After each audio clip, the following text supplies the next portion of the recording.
let's turn our attention to your personal finances. Dr. Roger Givolve is CEO of Fair Money, personal finance and credit expert. Joins me now. Dr. Roger, good morning to you. Good morning, James. So I always like to say that you're frothing at the mouth or getting excited about various things, but of course you are. It's a given. Let's talk about a story that, of course, dominated our news headlines for so many different reasons. Grenfell Tower, the cladding scandal continues. I mean, I know we all have lots of other terrible things to talk about, but is it really possible that almost 5 years after that horrific Grenfell tragedy, people are still not being adequately protected in their homes? You may be worried about the spiraling cost of living, which has apparently now replaced COVID as people's greatest worry, or possibly the threat of nuclear war. God forbid, as Russia ups the ante every hour, including against innocent civilians in Ukraine. But neither of these are going to affect you, James, as much as cladding. If you're sitting watching this stuff on your telly in your home in a tower block 5 years after Grenfell and still exposed to being burnt to a crisp very easily. Yesterday, Michael Gove, the housing minister, patted himself on the back for reaching a settlement with construction companies to finally make good the cladding on the huge number of dangerous buildings all over the country. However, a lot of the big-name construction companies were missing from the party, and the amount he raised is said to be only half of what was announced as the minimum needed quite a long time ago. So I ask myself, what does it take for government to solve this problem? Why are the lives of these tower block residents deserving of any less protection than the protection the government put together under such challenging conditions for the COVID pandemic?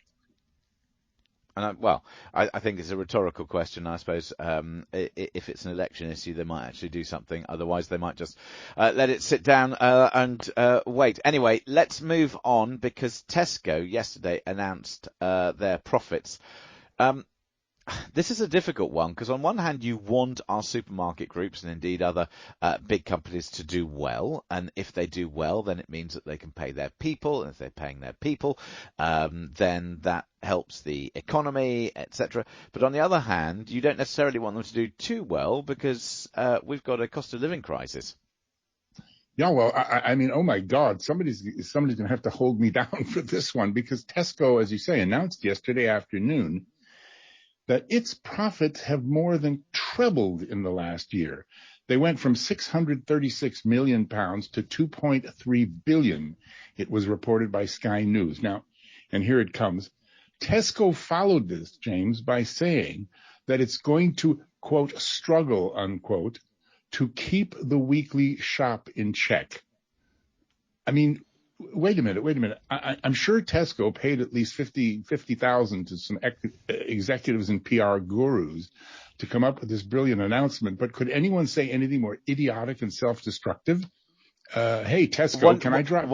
Yeah, one does have to wonder. I mean, I guess the thing is that the question is, are they making more profits because more of us are shopping there, in which case it's up a sliding scale, or are they making more profits because they're simply charging us over and above, particularly when shoppers are or should be looking for better deals? I mean, what I don't understand is why consumers continue to go to shops which are more expensive for the stuff that is the same wherever you buy it. And I'm surprised that there isn't more shopping around. I'm surprised that particularly if there is pressure on the money in our pockets. As far as I'm concerned, I go out and try and look for the very best deal, and I get extremely cross almost with myself if I go to a supermarket that I know is more expensive, because I do try and keep an eye on those prices, whether it's for bread or milk or basic items or anything else I might be buying.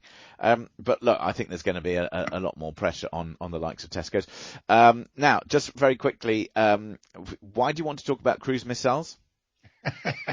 Well, I know you love electric cars, but I don't know how you feel about driverless ones. Did you know that in San Francisco, there are 3 companies that are now licensed to ferry passengers around parts of the city in driverless vehicles? It's the future, Roger. No, this is right now. This is happening right now. No, You no, can, no. you can, We are living in the future, but this is the oh future. yeah, You know, this is the future yeah, to have yeah, driverless cars. On the yeah. basis that, I mean, look, can I drive better than, something which is autonomous? Probably. Can I drive better, or can an autonomous vehicle drive better than some of those, let's say, minicab drivers that one might get assigned on occasion? Yeah, yeah. I think they probably could.